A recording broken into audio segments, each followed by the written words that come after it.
Welcome, ladies and gentlemen. Today we are reacting to the entire history of early modern Europe. That means, like last time we did everything up to 15th century. Now we are past that. We are up to 16th century. And we're going to be going up to 19th century, basically. Right? 19th? Yeah, 19th. Okay, I'm correct. Yeah. So yeah, that's the early modern history. Okay, let's begin. The year is 1453. Massive changes are slowly bringing Europe from the medieval era into the modern world. The last link to ancient Rome has broken.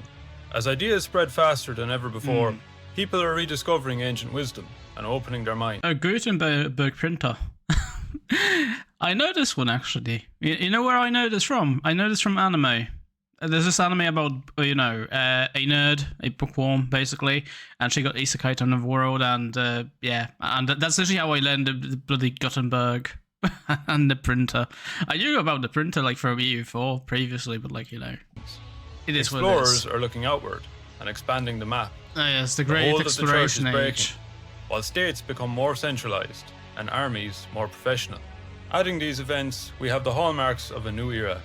The 15th to the 18th century may So we have the map here. Do we have anything new on the map? Not really. seem too early to be modern, but that's why it's called the early modern period. Oh wait, we have Mamluks. Systems we recognize today will take shape as an old world dies and a new world is discovered. Before looking outwards, we have to look inwards. Honestly, I enjoyed the previous one so much that I'm literally like To so understand hyped the for this transition one. from medieval to early modern, the shift in the European mindset is the perfect place to begin. For 1,000 years, life was local. People cared about the day-to-day and not much else. If they wanted to delve deeper, they were dependent on the church. History was based on the Bible, and the future was about waiting for the second coming. What we now call the Renaissance has been taking place for a long time, and humanism has become popular among scholars. It focuses on the human experience and the world around us, not just theology and the afterlife. In the mid-15th century, the Italian Renaissance gets a huge boost in activity. There's like Da Vinci and stuff, I think.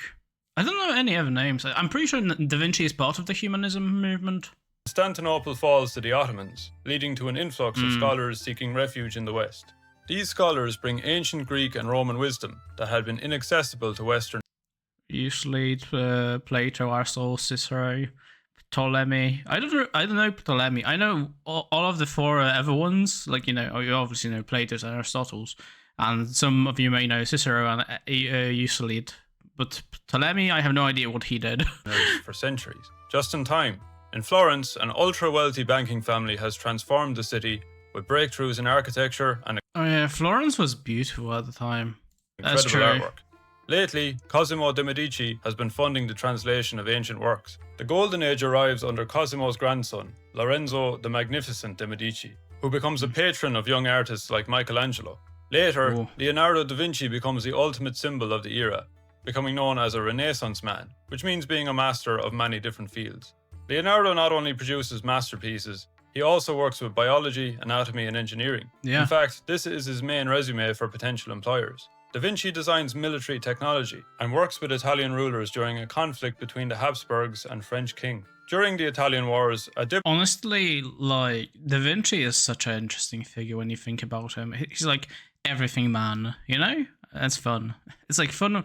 Like, honestly, I should watch a documentary about him someday. Because I've never seen like a documentary about him. I know like stories and like what he did and his like, portfolio things, but like I never seen a proper documentary about him. And probably there is one. 100% there is one, A diplomat named Niccolo Machiavelli writes a manual on what he believes the ideal ruler should be. His work, The Prince, argues that rulers shouldn't worry about being moral Christians. They should be ruthless and do whatever is necessary for survival. From this point on, cunning leaders who play the game of politics well are described as being Machiavellian. A high point of the Renaissance comes later in 1543 with two major achievements.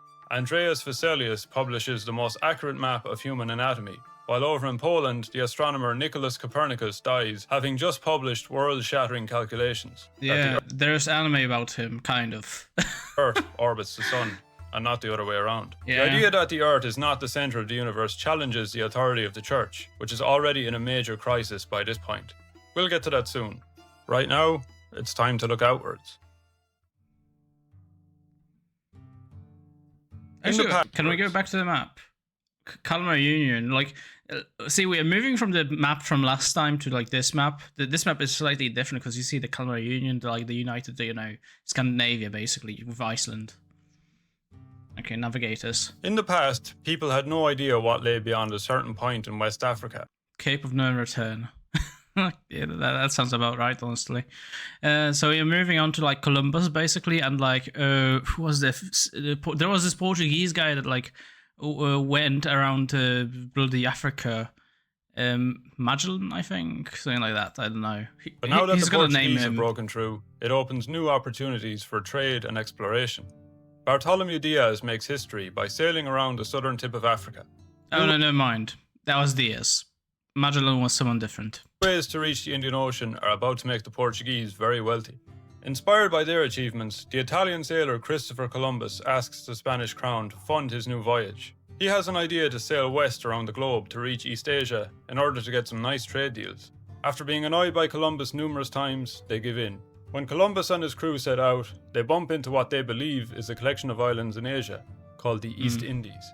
For this reason, Columbus calls the native Taino people Indians, and puts them to work finding gold and resources. Believing he's just opened a shortcut to Asia, Columbus returns to Spain as a hero. He brings exotic plants, gold, and Taino captives to show the Spanish monarchs, now conveniently obsessed with converting the pagans of this gold-rich land. This is the moment we learned about like the magnificent thing known as potato, you know, because literally we got the potatoes from Latin America.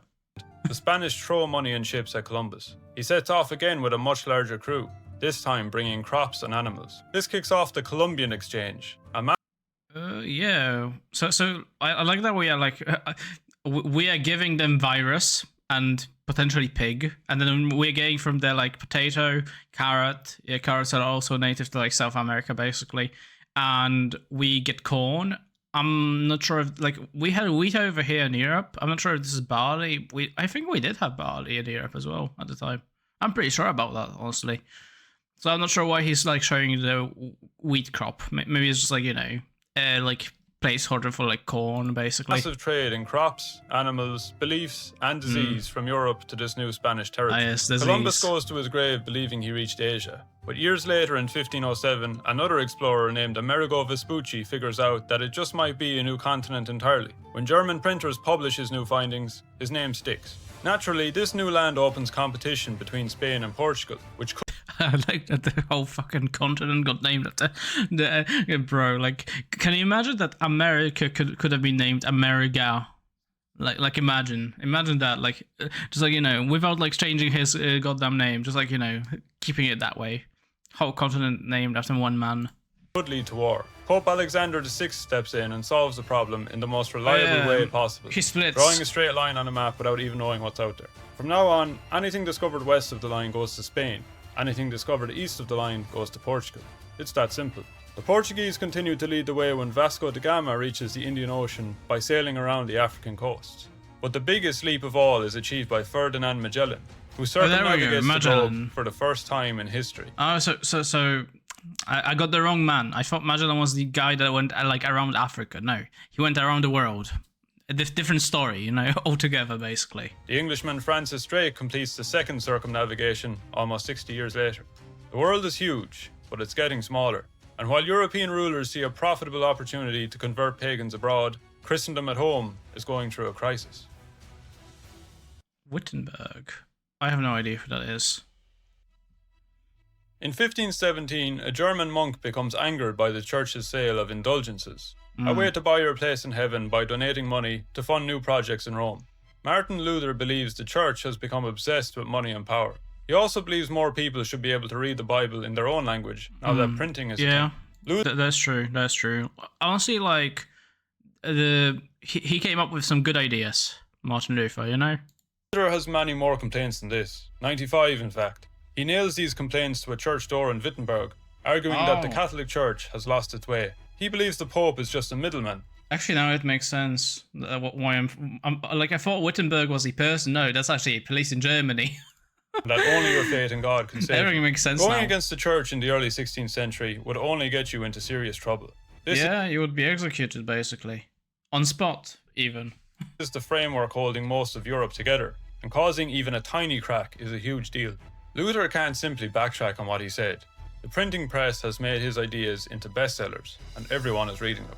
Infuriated by this, the Pope issues a statement called a papal bull, which gives Luther 60 days to take back what he said. The consequence is excommunication, being thrown out of the Christian community. Luther doubles down by burning the papal bull in public, and to no one's surprise, he's excommunicated. He's also branded an outlaw by the Holy Roman Emperor. But many believe Luther is doing something right by standing up to the church. His followers, known as Lutherans, are now committed to the belief that there should be no middleman between a Christian and God. The Bible is the ultimate authority, not the Pope.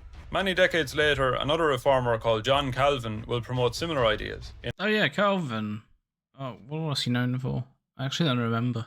I studied I didn't study him. No, that's a completely different story. I learned about him. I learned about Calvin a bit in classes ages ago. Yeah, he was quite important, but I don't actually remember what he did. He probably did some stuff related to Christianity, which I don't really care about much. In a stricter fashion. These new believers are protesting the authority of the church. Yeah, and that's why they are called Protestants, you know? Church. Protestants. Over in England, King Henry VIII is angered by this heresy. Ah, yes. It's going to do the whole divorce, beheaded, died, divorce, beheaded, survived thing. Being pushed by Luther, but he's even more angered with the fact that he has no male heir. Henry doesn't have permission to divorce his wife, so he secretly annuls it and marries his new wife. When the Pope finds out, Henry is excommunicated. In response, Henry decides to set up the Church of England with himself as leader. Despite England later becoming a Protestant stronghold, Henry VIII himself hates Lutheranism and remains a devout Catholic. He just doesn't like the Pope telling him what to do. The Church is afraid to lose the battle for ideas, so they launched a counter-reformation and have regular meetings to clarify what they want people to believe and to root out bad practices. But for rulers, they maintain their power the old-fashioned way. Honestly, the whole Protestant reforms could be its own video in itself, because there is many things happening at the time. You have the whole thing, the England splitting away from the church. You have the things going on in Holy Roman Empire, basically having the whole movements of Protestantism. You have the whole bloody reform going up in Scandinavia as well. There's a lot of segments going on here. So this is a pretty decent summary overall, I would say. Of course. As the Protestant Reformation is in swing and the Italian Wars continue, the Spanish Charles V inherits the Habsburg throne, and with it the title of Holy Roman Emperor. While the title alone doesn't give him power, over the next few decades Charles V becomes the most powerful man in the Western Hemisphere. Even the Pope fears him. Over in the New World, the Spanish commander Hernán Cortés conquers the Aztec Empire in Mexico, while Francisco Pizarro later adds to the empire when he leads the conquest of the Incas. Charles' empire becomes the first on which the sun never sets. It does never set in some way, but While the French Valois dynasty rivals Charles in the west, the Ottoman Sultan, Suleiman the Magnificent, rivals him to the east and south. Suleiman brings the Ottoman Empire through a golden age of architecture, law, and conquest. When the Ottomans defeat the Hungarian army in 1526, they push right up to the borders of Charles' territory and come close to taking Vienna 3 years later before being pushed back. After the Ottomans take Buda, Hungary is divided. The Ottoman expansion is only stopped. Pause. Map. We love map. So, by this point, as you may say, you have Denmark and Norway. The Kalmar Union collapsed, basically. Whatever you see here with, Netherlands, Bohemia, and Austria is basically Habsburgs at the time, pretty much. So that's, what's going on here. Netherlands was under control of Spain. England fought for it as well. You have tiny bit of England as well in Ireland. That's leftovers of whatever was left before. Basically, Scotland exists. Iceland is owned by Norway at this point. Portugal exists. You have. I'm surprised there isn't more of Ottoman lands being here in the Maghreb region of Africa, I would say. But okay. You have bits of Italy all over the place, some in Holy Roman Empire, some not, like Milan and Venice. Venice also controls Crete over here. The Crimean Khanate over here exists. As you may see, Novograd no longer exists. It was there at the start of the map, at the start of the video. It was there, it's no longer here. Livonian Order exists, basically, and it's technically speaking, it's supposedly under control of Polish-Lithuanian Commonwealth. Not really, though. Kind of yes, kind of not. I'm not sure at this point in time, because I'm not sure about 1541. It will be at some point. You have the whole Ottoman Empire basically going up. You have Wallachia, which is and Moldova here existing. Wallachia is basically a vassal state of Ottoman Empire. Somewhere to the what do you call it? Somewhere to the east, you have probably still some bits of Golden Horde, I think, maybe, or it might be something completely different. I'm not sure. By the way, the East Hungary over here, that's pardon me, that will become Transylvania later on. That is basically Transylvania, you know? Take Buda, Hungary is divided. The Ottoman expansion is only stopped decades later at the Battle of Lepanto. Further east, the Grand Duchy of Moscow is growing. Yeah. Having conquered the wealthy Republic of Novgorod and neighbouring Rus territories, Moscow's new Grand Prince, Ivan IV, crowns himself the first Tsar of Russia. He crushes the power of his nobles, conquers the Yeah, this is a moment in history where Russia is like becomes a nation state and not really like a bunch of principalities, kingdoms, literally like fighting over the identity of Russia, I guess. Like that is the moment where it's like all comes together pretty much. Tatars to the east and pushes into Siberia. His death in 1584 will mark the end of the old Rurikid dynasty and the beginning of the time of troubles. As Ivan would probably agree, sometimes the greatest foe is within your own country. In fact, the same year Ivan declared himself Tsar, Charles V was fighting one of his greatest battles at home. As the Protestant idea takes hold of parts of the Holy Roman Empire, Charles V cracks down on it. When Lutheran princes form an alliance against him, it leads to the Schmalkaldic Wars. The importance of these conflicts lies in the compromise. While Charles goes on to win the physical battle, he realizes he can't defeat the ideological one. So he comes to an agreement called the Peace of Augsburg. Okay, this is part of the history I have no idea about because I don't know much about the Spanish history here. Treaty introduces so I'm actually like interested, you know. Quis regio, eius religio. Basically, if you are the prince of a territory, you get to choose whether your lands are entirely Catholic or entirely Lutheran. For the first time, this Catholic superpower admits that Protestantism is here to stay. But the worst religious violence is yet to come, first in France. So what we have here is a bit of a Habsburg split because you have Austria-Hungary over here with Bohemia kind of existing. Somewhat, not really. And you have Spain over here still controlling Netherlands and parts of Holy Roman Empire, kind of. And a bit of Naples, kind of. Also, what you may see is the conquest of Ireland over here happening with England as well. I'm not sure if he's going to mention that, so I'm going to quickly mention that like right now. Like as you can literally see this on the map. And over here you have the Livonian Order basically disappearing because, well, Russia and Polish-Lithuanian Commonwealth are basically taking the territory, you know. What else happened here? Nothing that I can actually mention. Okay, let's continue. Tensions are... Oh, we have a bit of expansion of Ottoman Empire in the Maghreb region. Growing between French Catholics and Huguenots, French Protestants who follow Calvinism. These tensions are made worse by an ultra-Catholic noble family who tried to take control of France. When they attack Huguenot worshippers, it leads to the French Wars of Religion. Then religious violence breaks out in the Netherlands, ruled by Charles V. When his son inherits the throne, the Protestants of the Netherlands lead an uprising against this new Catholic Habsburg ruler. It becomes a long, grueling conflict for Dutch independence. And even sees Protestant England getting involved on the side of the Dutch. The French Wars of Religion eventually come to an end when the Huguenot Henry IV inherits the French throne. The idea that a Protestant is king should make everything even worse, but that's exactly why Henry converts to Catholicism. Henry doesn't forget the Protestants who backed him up, so he brings out the Edict of Nantes in 1598, which grants religious tolerance to the Huguenots. While Western... That was actually pretty smart, honestly. Because, like, he was like, okay, so I'm gonna get the throne, I'm gonna do the conversion, but at the same time, like, those guys helped me out, so I'm gonna just give them, like, bit of like, you know, a bit of like freedom basically. Also, as you can see, Crimean, I'm not sure if that was previously there, but Crimean Khanate is like at this point under control of Ottoman Empire, which that did happen. I'm not sure if it was there previously, or I probably just didn't mention it. That thing is probably going to disappear very soon, I think.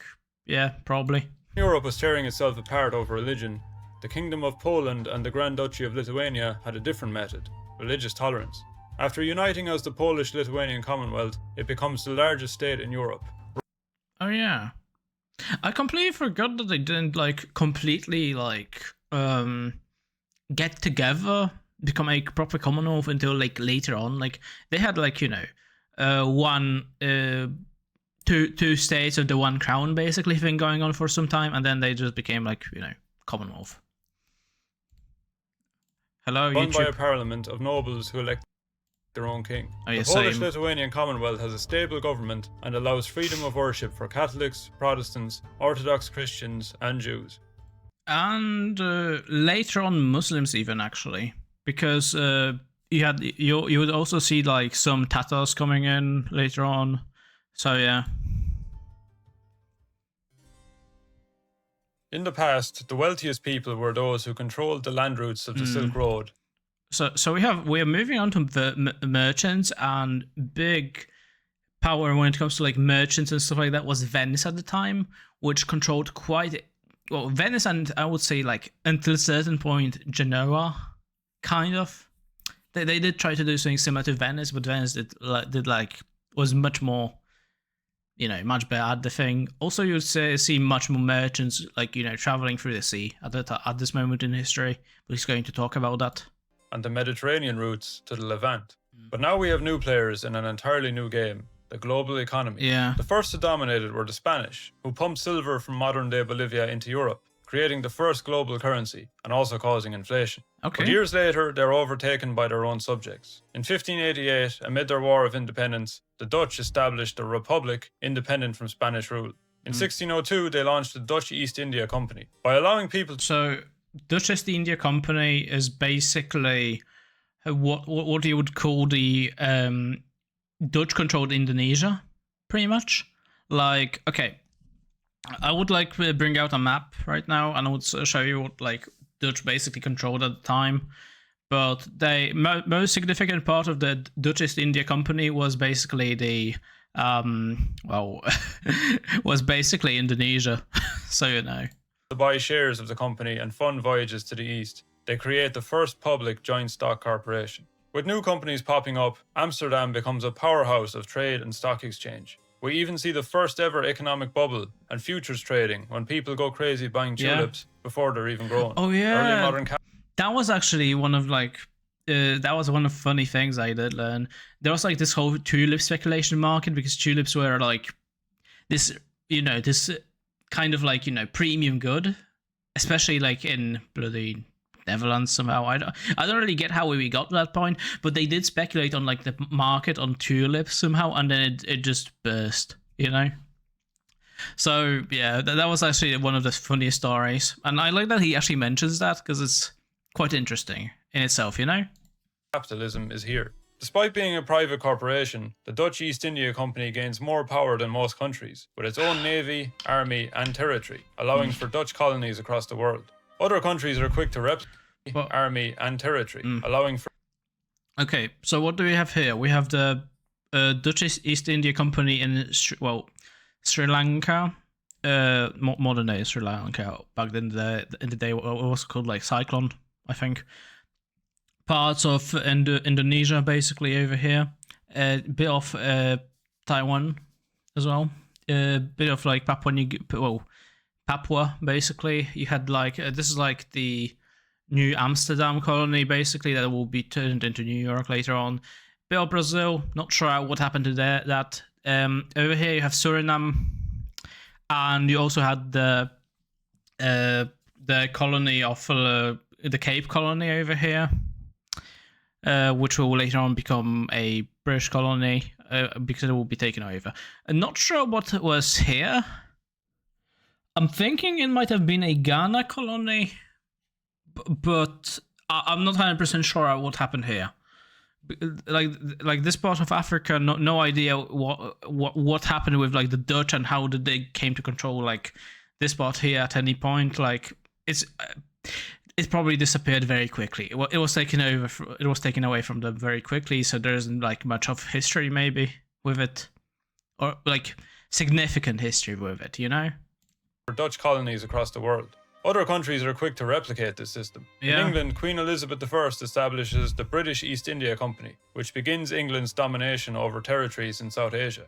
The later Virginia Company sets up Jamestown in North America as a way to extract local resources and find new trade routes. Soon, merchants and settlers pour into the first permanent English settlement in North America.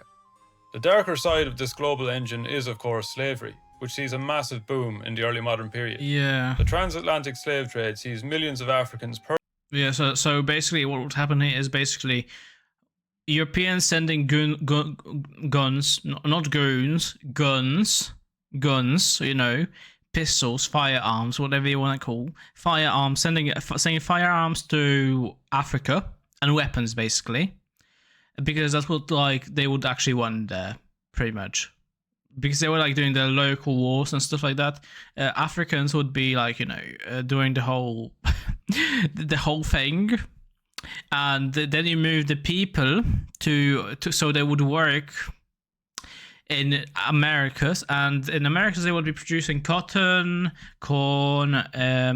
They would be working in some mines as well, so you would also get like, you know, gold and stuff like that from that. What else did you get? Sugar plantations as well. So yeah, you would get all of that stuff coming from America back to like Europe, basically, you know. Purchased or captured from West African kingdoms and trafficked to the New World for forced labour. While this is going on, millions of Europeans continue to be captured by Ottomans, Tatars, and North African pirates, forced into the slave markets of Algiers and Crimea. Human trafficking and forced labour are horrific cogs. Oh boy, map. So we see Genoa exists. It became much more significant at this moment here. Basically, why? Because, well, previously we didn't see much of Genoa, but like Genoa exists, you know. It does trading, it does money stuff. Yep. Venice, you can see that it's slightly expanded. You have a part of like Croatia over here being part of this. You have Brandenburg, Prussia. So that is actually important. This is what's going to become the Prussian Empire, pretty much. United Provinces, that is Netherlands, basically. You also have Belgium over here, not existing, but existing. Because, yeah, that is still under control of Iberian Union, which also controls Naples, I believe. Yeah. So, at some point, the crowns of, you know, the noble, I guess, like monarchies of Portugal and Spain, you know, intermarried basically, and this formed the Iberian Union basically for a bit of time. By the time we get to like, you know, next century, it's gonna split, but like it's there, you know. They still control some parts of Holy Roman, like some parts of like, you know, that used to be part of Holy Roman Empire. There you go. That's what I'm saying. England, as you can see, is slowly forming the United Kingdom because what was that? We had a Scottish person get the crown, and that allowed for the whole thing with England and Scotland to combine together, kind of like, I mean, get, you know, unite, right? So that's that. Okay, and as you can see, actually that certainly should be mentioned here. You know, the formerly Teutonic Order territory, that's part of Prussia somehow. Why it happened, no idea. But it became that way, and we're gonna leave it at that, you know. And you can also see like the conquest like of Polish-Lithuanian Commonwealth against Russia, and Poland will get to like Moscow at some point, and then things will like Polish-Lithuanian Commonwealth will get to Moscow, and then it will go back, you know, because winter strikes, you know. You can also see Sweden having Finland and bits of Russia as well. That was another war that happened probably somewhere in between the times that the map slightly changed. I'm not sure if he's going to talk about it, but yeah, there was a bit of that, you know. Main point here, main takeaway here is that like the lands over here will be changing quite a lot, you know, throughout the next couple of minutes of the video, I would say. Like, what is going to stay here is Finland. Finland will continue as a, well, Finland is a funny one, because, like, it will be part of, like, Sweden for quite a while, but then at some point it will be part of Russia. and then it will become its own thing, and it will go back to Sweden, and then it will become independent, I believe. I'm not sure if we're gonna get to like Finland's independence here. Who knows? Keeping the economies of empires afloat. But these empires are about to be put to the test. Okay. Oh, the Peace of Augsburg and Edict of Nantes may have been effective ways to stop war between Catholics and Protestants, but they weren't going to last forever. Religious war breaks out again in Central Europe. When the Habsburg ruler Ferdinand II closes their churches in Prague, Protestants throw 3 Catholic diplomats out of a 3rd-story window, and it all goes downhill from there. This new religious conflict escalates into a long, destructive and dirty affair, even for the standards of the time. Central Europe becomes a brutal war zone, and it lasts almost exactly 30 years. 30 years war. Become even more professional and permanent. With gunpowder comes a change in tactics. Firing these muskets randomly means you have a poor chance of hitting your enemy in a massive cloud of smoke. That's why soldiers now line up shoulder to shoulder and fire in unison. Because they take ages to reload, pikemen in front keep them protected. This is called pike and shot warfare. Having gained experience in wars against Poland and Lithuania, the Swedish king Gustavus Adolphus joins the 30 Years' War in 1630. He becomes known as the father of modern warfare by utilizing artillery and I love that they gave him like the modern warfare mask from Call of Duty. rifles in what we now call combined arms. While he's killed 2 years later, Sweden goes on to become a superpower of the Baltic. Another example of a modern standing army is found during the English Civil War, fought between King Charles I and parliamentarians. Oh yeah, that was a thing. That was a thing, actually. Yeah, I don't remember much of like the details about this one, but I know the name. I heard of it. I know that it happened. You know, parliamentarian leaders Thomas Fairfax and Oliver Cromwell formed the professional New Model Army and crushed the king's forces in. I'm saying because I'm like, Cromwell, I do know like that guy, basically. like I heard of him, you know? Several battles. Honestly, I'm surprised how uneducated I am on British history because, well, I lived in UK. I did go to British schools, you know? And I don't think we went into like enough detail on British history, I would say. Like some of those things are like, I remember them vaguely, but some of those things are like, and not really learned at school ever. Up to a third of the Holy Roman Empire's population is dead from fighting, disease, and famine. The 30. Oh, you can actually see here. I'm not going to talk about this. You can also see the conquest of Swedish conquest of Poland.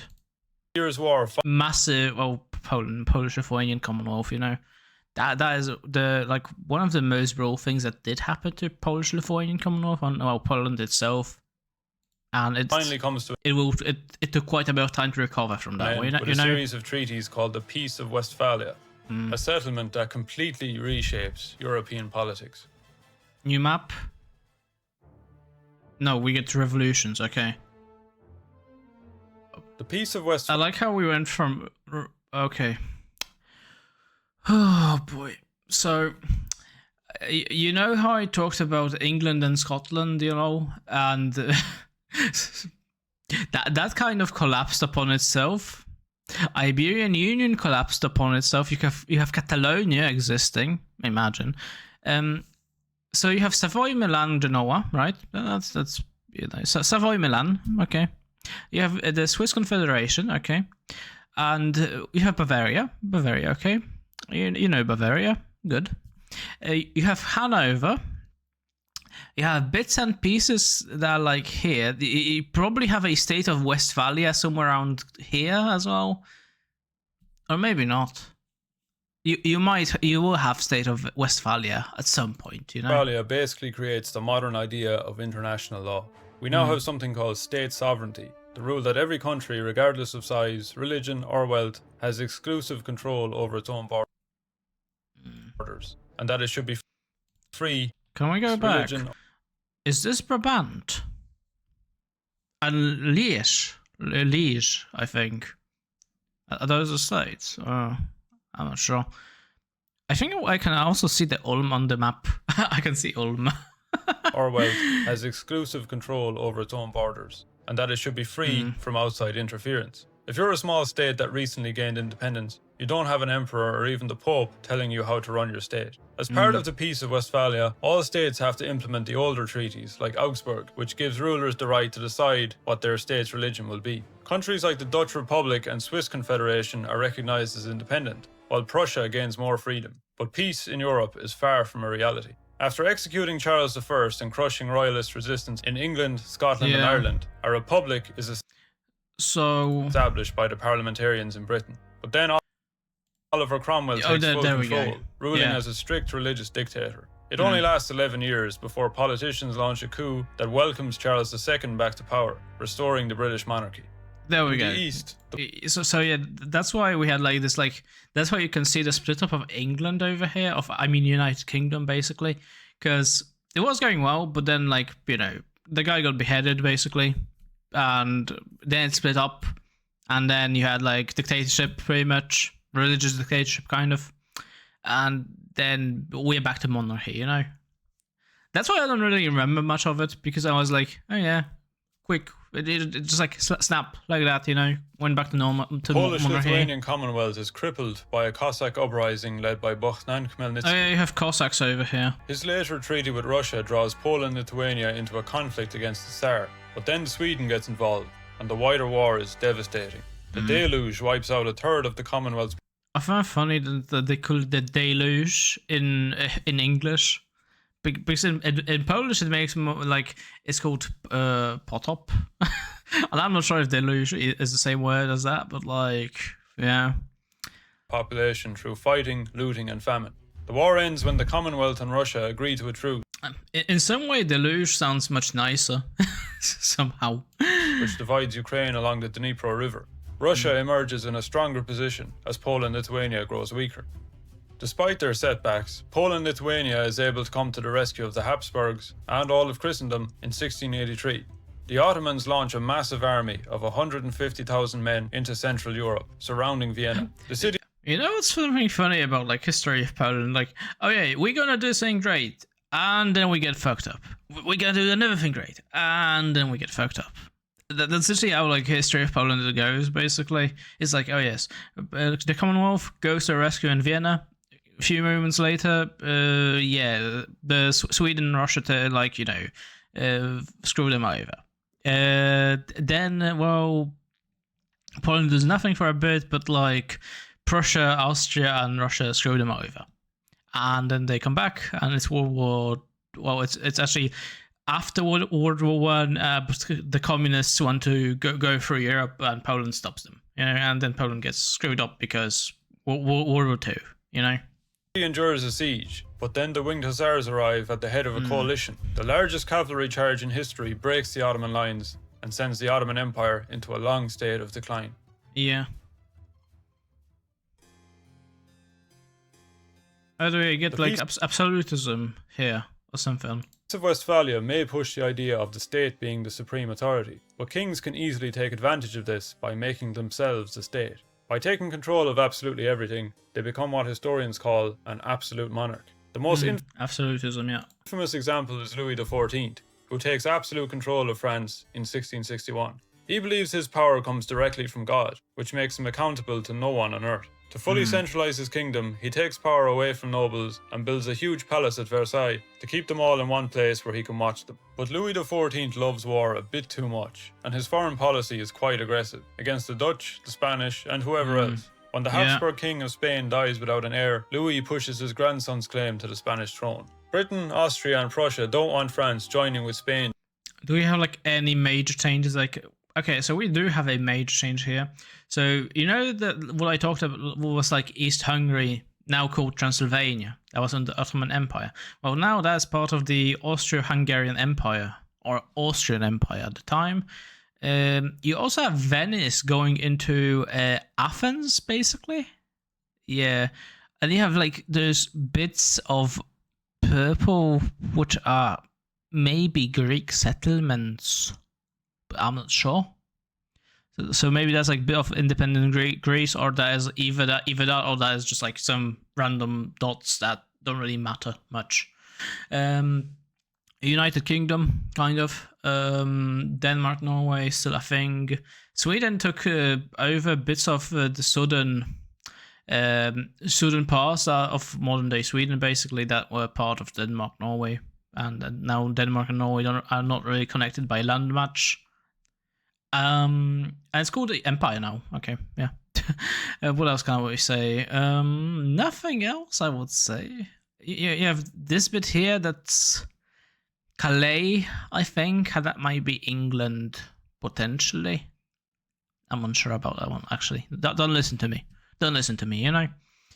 Anything else? Not really. Yeah. Form a new superpower, so they launch a war to stop it. The War of the Spanish Succession. The conflict drags on for over a decade. While Louis manages to keep his grandson on the Spanish throne, France is left heavily in debt. Not the first time France will experience financial trouble. Louis XIV was an absolute monarch who protected tradition. But over in Russia, another absolute ruler had been doing the exact opposite. Oh. Scientific revolution has been going on for quite some time. Galileo Galilei, yep. So probably he's going to talk about the Peter first. The guy that Petersburg is named after, you know? Okay. Leading to major advancements in medicine, astronomy, and engineering. Kepler, in 1687, Bacon, the scientific revolution reaches a high point as Isaac Newton publishes his laws of motion and gravity. The very same year, this spirit of scientific advancement coincides with Peter Romanov taking the Russian throne. Yeah. Peter knows Russia needs some serious reform and modernization. They don't have good ports to build a decent navy, and their military command is dominated by nobles who are stuck in an old mindset. Committed to learning from the best, Peter works undercover in the Netherlands, Austria, and England. Peter goes all out in the effort to bring Russia in line with the other European powers. One of his greatest obsessions is making sure Russia has a powerful navy. After conquering an Ottoman port in the Azov coast, he invites engineers from the west to build ships. Peter looks to an opportunity for the northern Baltic Sea, which is dominated by Sweden. A power vacuum opens after the teenage king Charles XII is set to be crowned, with many European states watching for any sign of weakness. Russia takes on Sweden for control of the Baltic, but the Swedish king defeats Peter in early battles. Soon, things turn in Peter's favour. After conquering territory on the Baltic coast, he gets to work building an entirely new capital inspired by Versailles, St. Petersburg. Russian forces meet and defeat the Swedish army at the Battle of Poltava, which weakens the Swedish Empire and turns the war in Russia's favour. It comes to an end with the Treaty of Nystad. Yeah, so what happened here is in 1721. The Baltic coastline is come under... There we go, thank you. So over here you have the St. Petersburg basically happening. You also have Russia taking control of Estonian territory, basically. So yeah, that's like the significant parts here. You also have like a bit more, you know, land up north taken, and some pieces of territory that still stay as Finland until later on, you know. Like, yeah, yeah. I can't like speak much. Also, this looks like independent Saxony, I think. And I don't know what was the name of this territory here, but yeah. Oh, actually, something big. Sardinia Piedmont exists. Wow.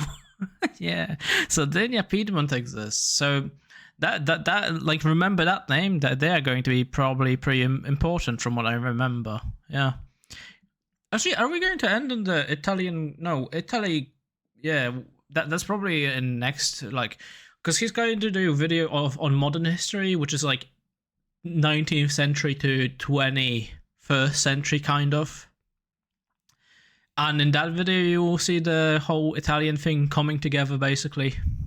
So that is like, whenever that happens, you know, whenever like the next video from this guy comes out, those videos are great. Honestly, like, if he makes another video that's like modern history, I'm gonna 100% watch that, you know. Russian control, and Peter's modernized empire becomes the dominant power in Eastern Europe. Over in the West, the power of France is about to be challenged by Britain, whose scientific advancements bring a new era of productivity and warfare. Wow. Despite the changes brought about by the Peace of Westphalia, a century later, many parts of Europe are still dominated by dynasties. So you have Bourbon, you have Habsburgs, you have, I don't know these guys, Hohenzollern, no idea. You have the Hanovers and you have Romanovs, you know, like, yeah. So those are like pretty important. I don't know the guys in the middle. Dynasties treat their territories as personal property, not as nations. The people living there are subjects, not citizens. One family can rule territories scattered all across Europe. Yeah, that's true. Inhabited by people who have nothing in common. Because these dynasties are connected by marriage, a major source of conflict is when a ruler dies without an heir. In 1740, Maria Theresa is said to succeed her father on the Austrian throne. Prussia's King Frederick the Great sees an opportunity to take some Austrian land, because he doesn't expect this young woman to respond. It sees an opportunity to take some Austrian land. Silesia? Oh yeah, that was Bohemian territory. That was Bohemian Silesia, and they took that. Yeah. Because he doesn't expect this young woman to respond. Until this point, the Habsburg and Bourbon families have been long-time rivals, but Maria Theresa manages to do the impossible. She secures an alliance with France, while the previously hostile Britain and Prussia become allies. Frederick the Great fears that this new alliance will help Austria take Silesia back, so he strikes first. These massive alliances are now pulled into the First World War. 7 Years' War. Oh boy. Oh, what can I say here? I like that you have the whole like, honestly, one day we're probably gonna get to the day that this guy does video on like whole thing, basically, like maybe North American history or something like that, you know. And we're gonna learn. I'm gonna be able to talk about the map here happening, but yeah, you can see like Portuguese colonies in Africa, because we didn't have Scrambler for Africa yet. You will see. I'm not sure what's going on with India. Why is India in blue? Never mind that. I think India should be in red. Or am I incorrect? Huh. No idea. You have all of this stuff going on in the... Wait a minute.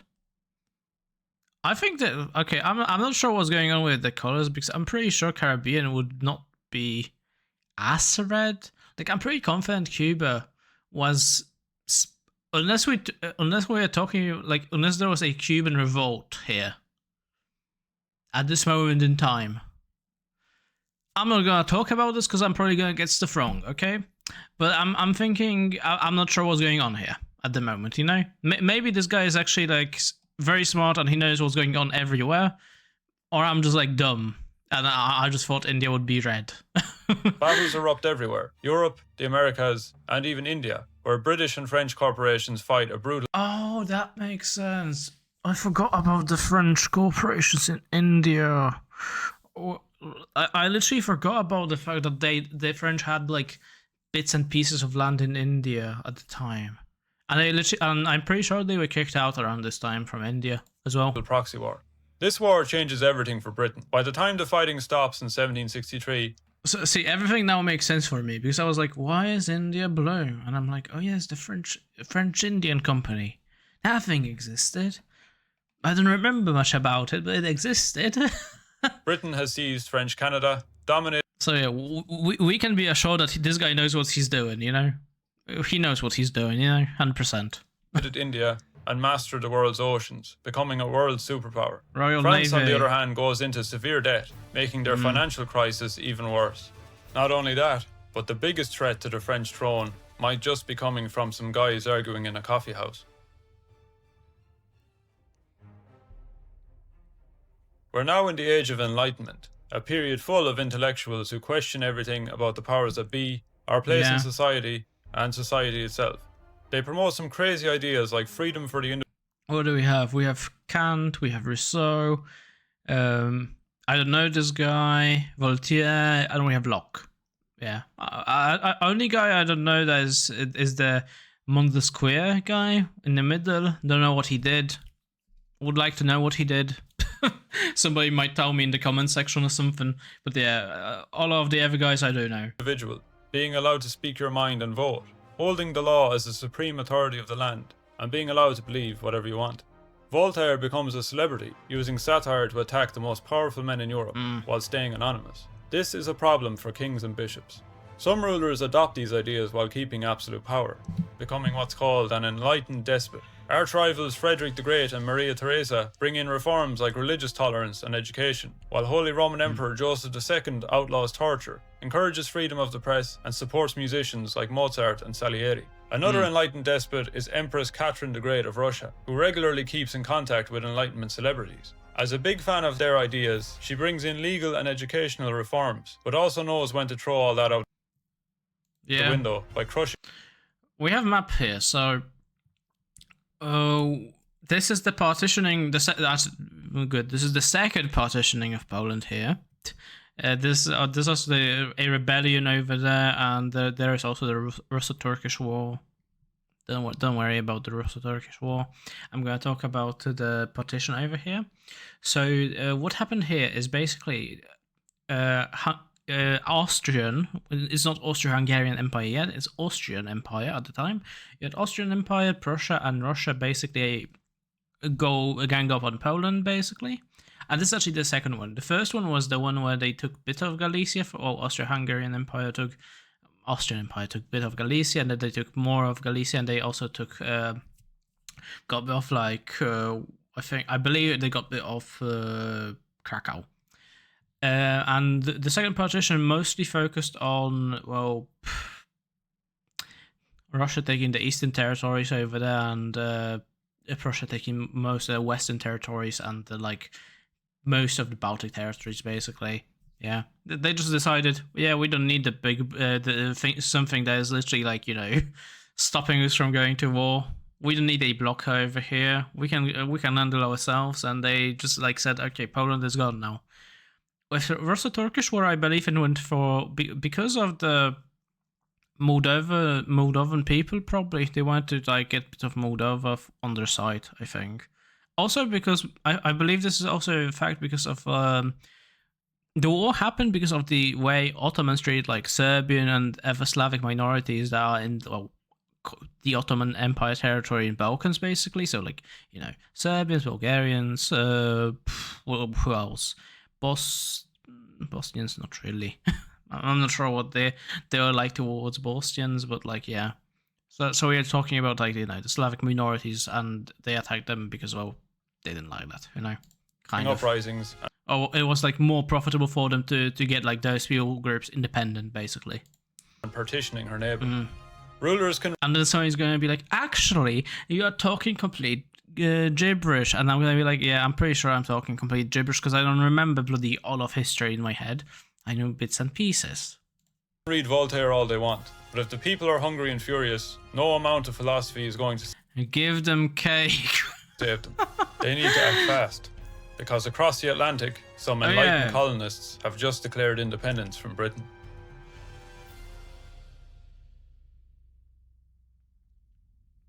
As the American Revolution begins across the Atlantic, Louis XVI decides to spend more money supporting the American rebels, despite France being severely in debt. Why? Because they're fighting a common enemy, the British, and Louis is bitter about losing the last war. He spends a mind-boggling 1.3 billion livres, which is double France's annual revenue, which they don't actually have. Not only is this a stupid idea, but he's also funding rebels who hate the idea of monarchy.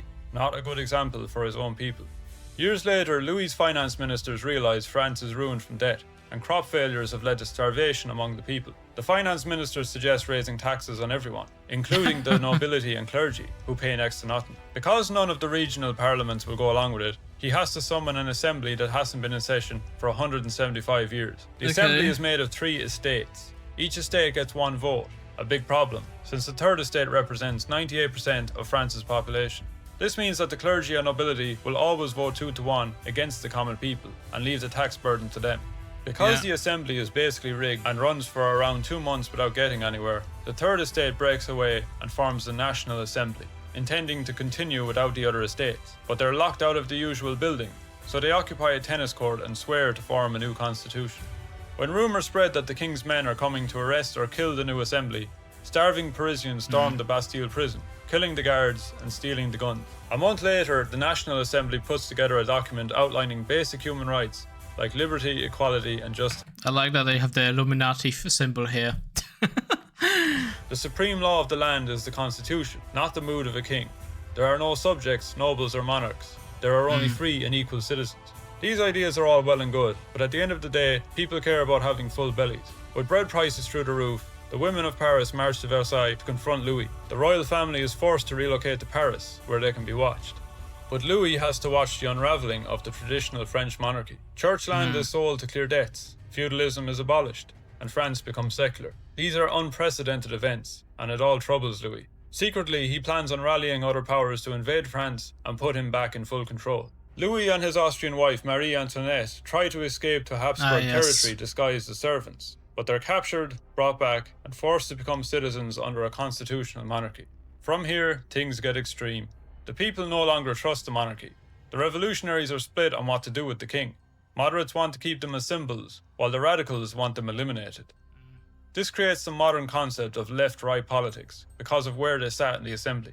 But now they have an answer. The kings of Austria and Prussia discussed invading France to save Louis and crush the idea of a revolution before it spreads across Europe. As long as Louis is alive, the revolution is threatened. The new Legislative Assembly decide to strike first by declaring war on Austria. Then the monarchy is officially abolished. But the war itself doesn't go as planned, and people start to panic. France is about to be crushed. The revolutionaries blame the king and queen for opening a path of foreign invasion, so they are convicted of treason and executed by the new guillotine. The radical Jacobin club take advantage of the desperation and panic, turning this new republic into a state of terror. It's a revolution in every sense of the word, a complete turnaround from everything France had been for centuries. They ban Christianity, invent an entirely new calendar, and send anyone suspected of being an enemy of the revolution to the guillotine. They also mobilize the entire population of France in what we would now recognize as an early form of total war. The first national conscription, with women and children working behind the scenes to support the war effort.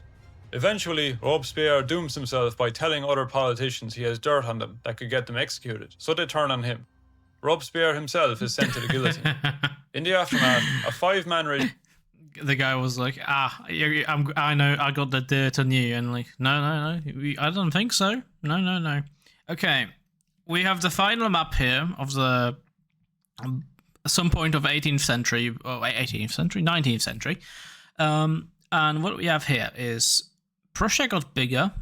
Saxony exists, I think. Bavaria exists. You have this piece of Austria that will be Austria at some point. You have Venice and Cisalpine Republic, whatever that is. Never heard of it. Being under the Habsburg control. You have Tuscany existing now, and you have Naples and Sicily, and Sardinia. And Sardinia Piedmont no longer exists. Man. so yeah, Sardinia Piedmont no longer exists. You have Helvetic Republic, which is Switzerland, basically, and you have Batavian Republic, which is combination of what do you call it? It's a united Netherlands with